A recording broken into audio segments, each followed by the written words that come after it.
So today we are getting into the story of Ishikawa Goemon. He's this legendary figure from Japanese history whose story, it's just this brutal, fascinating mix of heroism, crime, and an absolutely unthinkable sacrifice.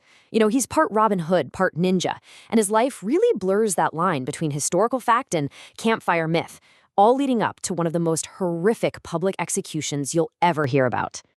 Okay, I want you to just imagine this for a second. You're standing in a huge crowd. The air is thick with smoke, and you can hear this terrible bubbling sound. And there's this morbid curiosity pulling everyone in. That feeling that you are about to see something that is going to be burned into your memory forever. The year is 1594. We're in the heart of Kyoto, and a massive crowd has gathered to watch a spectacle of just unimaginable cruelty. A man's life is about to end, but his legend? Oh, that's just getting started. So, we're actually going to start at the end, because this is the moment that will define the legend of Ishikawa Goemon forever. It's the horrific climax that everyone has come to see. This is the sight that's drawn them all here. A giant iron cauldron with steam just pouring off bubbling, boiling oil. And right in front of it, the condemned, the infamous Ishikawa Goemon. And next to him, his small son, trembling with a kind of terror you can almost feel in the air. I mean, the scene is just too awful to really wrap your head around. A father and his son, moments away from being boiled alive. You just have to wonder, what could a man have possibly done to deserve this? To understand it, we've got to go all the way back to the beginning. To really get the man, we first have to understand the world that made him. So let's rewind the clock a bit. You see, Goemon was born into total chaos. We're talking about the Sengoku period, the age of warring states. For about a century, Japan was one giant civil war. It was this brutal, violent time where power was everything and life was incredibly cheap. This is the world that shaped him. And he wasn't always a thief. Not at all. He was born Sanada Kuronoshin, the son of a samurai. He was supposed to be on a path of honor, of duty.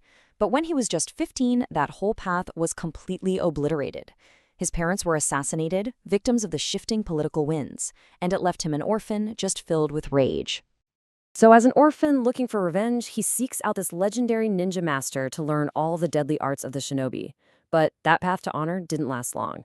See, after an affair with his master's lover, he had to flee, becoming what's known as a nukenin, a runaway ninja. And he didn't leave with nothing. He stole a legendary sword on his way out, basically sealing his fate as an outcast. Now a masterless ninja, he had to create a new identity for himself. He became Ishikawa Goemon, and in doing so, a legend was born. Now here's the thing. He didn't think of himself as just some common criminal. In a world with this grotesque inequality, where warlords and merchants were hoarding all the wealth while peasants starved, he saw what he was doing as a form of justice. He and his band of thieves, they would hit the rich.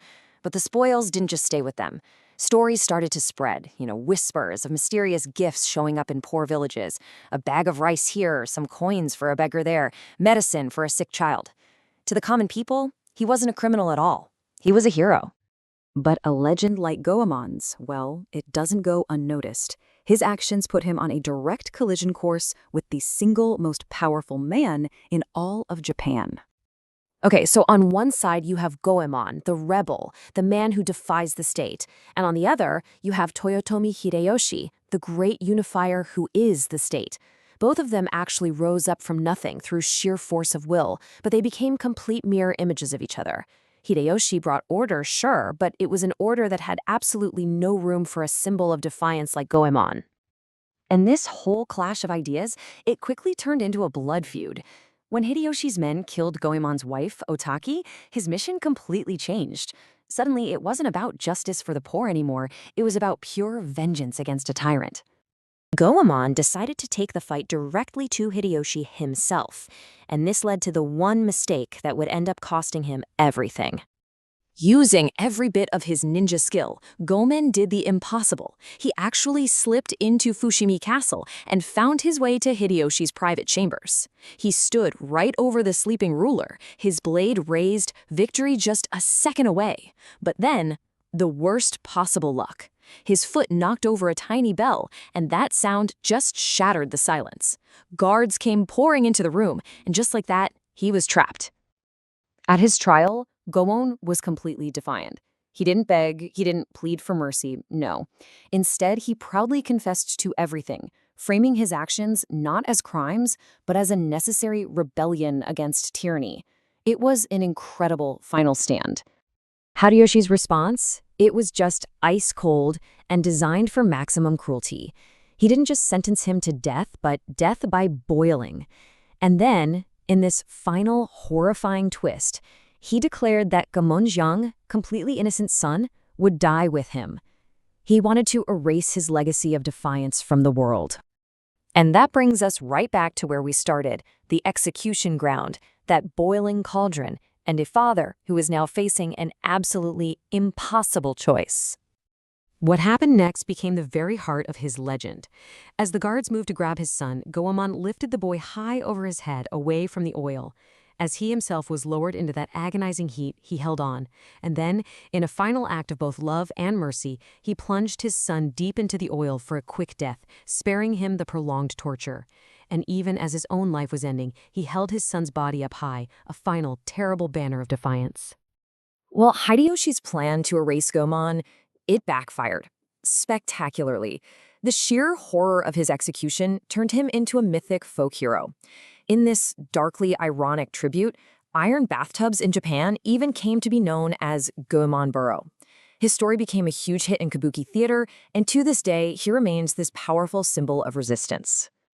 Right before he died, he wrote this poem, and it's really more of a prophecy, a statement that as long as there's inequality in the world, there will always be people like him who rise up to challenge it. You can destroy the man, sure, but you can't destroy the idea. In the end, Goemon's story leaves us with a question that's timeless and it's deeply personal.